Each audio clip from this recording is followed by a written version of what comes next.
আজকে জাতীয় ঐক্যমত কমিশন তারা সাংবিধানিক এবং বিধিবদ্ধ পদে নিয়োগের ব্যাপারে তাদের প্রস্তাবনা তারা কিছুটা সংশোধিত আকারে বিস্তারিতভাবে আজকে তারা হাজির করেছেন।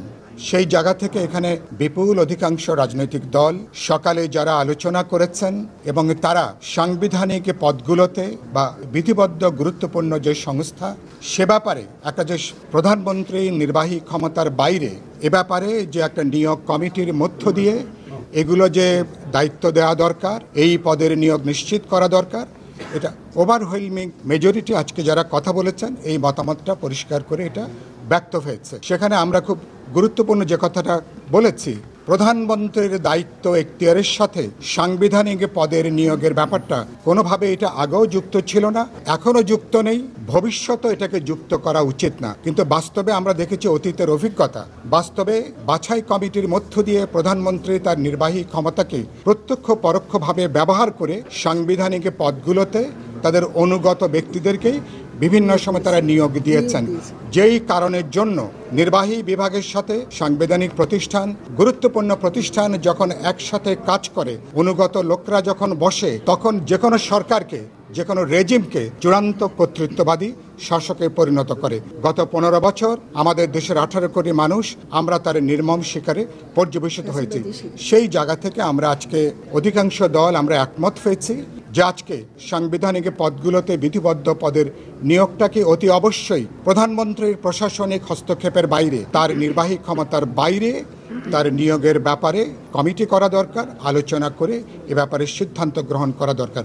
বিস্তারিত সেখানে আলোচনা হয়েছে, কিন্তু আলোচনার পরে আমরা এ ব্যাপারে এখনো পর্যন্ত চূড়ান্ত সিদ্ধান্তে আমরা আসতে পারিনি। বিএনপিকে আমরা অনুরোধ জানিয়েছিলাম যে আজকে সংশোধিত যে প্রস্তাব যেখানে হাজির করা হয়েছে সেই জায়গা থেকে বিএনপি আবার পুনর্বিবেচনা করতে পারেন কিনা, বিএনপি অবস্থাটা পুনর্মূল্যায়ন করে যেই পদের নিয়োগগুলো কোনোভাবেই প্রধানমন্ত্রীর এখতিয়ারের মধ্যে থাকা উচিত না।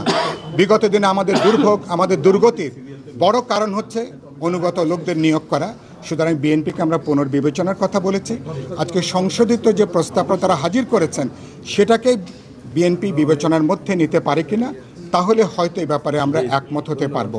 এমনও হতে পারে 5টা তারা যে সাংবিধানিক পদ বলেছেন, প্রয়োজন বোধে কোন কোন গুরুত্বপূর্ণ পদের 2-1টাকে বাদ দিয়ে বাকি পদেও যদি বিএনপি একমত হতে পারে বা অন্যান্য দলগুলো যদি আমরা মতকের ভিত্তিতে সিদ্ধান্তে আসতে পারি, সেটাকেও বিবেচনা করে একটা ঐক্যমত তৈরি করা যায়।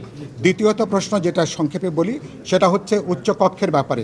এটা আপনারা জানেন, বিপুল অধিকাংশ রাজনৈতিক দল আমরা গণতন্ত্র মঞ্চের 31 দফা, বিএনপির 31 দফা যেটা আছে, যারা যুগপৎ আন্দোলনে ছিলাম এবং যারা এর বাইরেও যারা ছিলেন, বিপুল অধিকাংশ দল সংসদের নিম্ন কক্ষের পাশাপাশি উচ্চ কক্ষের ব্যাপারে সবার একটা সাধারণ মতকের জায়গাটা আছে। কয়েকটা দলের ভিন্ন মত আছে, আজকেও তারা সেটা আলাপ করেছেন। উচ্চ কক্ষের কথাটা এই জায়গা থেকে এসে নিম্ন কক্ষ কোনোভাবেই যাতে সংখ্যাগরিষ্ঠতার জোরে যাতে স্বেচ্ছাচারী হতে না পারেন, কোনো কিছু যাতে চাপিয়ে দিতে না পারেন, কোনো কর্তৃত্ববাদী শাসন যাতে বাংলাদেশে ফিরে আসতে না পারে, একটা চেকস অ্যান্ড ব্যালেন্সের জন্য, ক্ষমতার একটা যৌক্তিক ভারসাম্যমূলক ব্যবস্থার জন্য উচ্চ কক্ষের ব্যাপারে আমরা আলোচনা করেছি। যেখানে দ্বিমত হবে, উচ্চ কক্ষের ব্যাপারে একমত হলো উচ্চ কক্ষের 100 যে আসন প্রতিনিধিত্বটা কিভাবে হবে, এটা কি প্রাপ্ত নিম্ন কক্ষের সিটের আসনে হবে নাকি সরাসরি দলগুলোর সারা দেশে প্রাপ্ত ভোটের সংখ্যানুপাতিক হারে? বিপুল অধিকাংশ রাজনৈতিক দল আমরা মনে করি সারা দেশে প্রাপ্ত দলগুলোর প্রাপ্ত ভোটের সংখ্যানুপাতিক হারে উচ্চ কক্ষের আসনটা নির্ধারিত হওয়া দরকার। যদি কেবলমাত্র সিটের সংখ্যানুপাতিক উচ্চ কক্ষ হয় তাহলে সেই উচ্চ কক্ষের তেমন কোনো কার্যকারী ক্ষমতা, তার কোনো রাজনৈতিক বা নৈতিক কোনো ক্ষমতা থাকে না। এগুলো আলোচনা হবে, আশা করি আজকে খাওয়ার বিরতির পরে এ ব্যাপারে আরও আলোচনা করে। আমরা অনেক ব্যাপারে আলোচনা হচ্ছে, আমরা দৌড়াচ্ছি অনেক জোরে, খুব বেশি এগোতে পারছি না, কিন্তু ইতিমধ্যে যেটুকু আমরা অগ্রগতি হয়েছে তার উপরে ভিত্তি করে সামনে নিশ্চয়ই আমরা এই জুলাই মাসে যাতে আমরা জুলাই সনদটা স্বাক্ষর করতে পারি সেই লক্ষ্য নিয়ে আমরা কিন্তু কাজ করছি। সবাইকে ধন্যবাদ।